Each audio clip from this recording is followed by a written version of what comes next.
बालेश्वर घटना को गुरुतर भाव में नि आवश्यक सरकार तरफ पदक्षेप नि वर्तमान मु एम्स को जाऊँगी से छात्री जो गुरुतर अवस्था से चिकित्सा होती से उपरे निजे अनुध्यान करी देखी एवं कौ कारण ये सब परिस्थिति हैला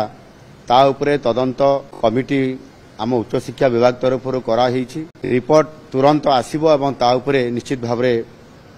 कार्यानुष्ठान नियाजिबो। आगामी दिन में मध्य ई जो घटना घटी ताहा उपरे सरकार तीक्ष्ण नजर रहिबो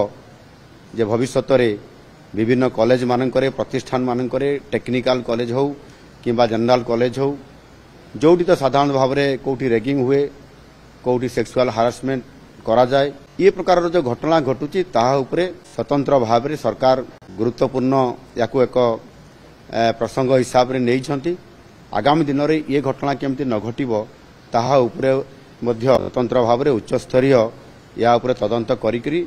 आगुआ पदक्षेप केमती निया जाई पारिबो सेति पाई सबु कॉलेज उपरे फोकस करा जाय।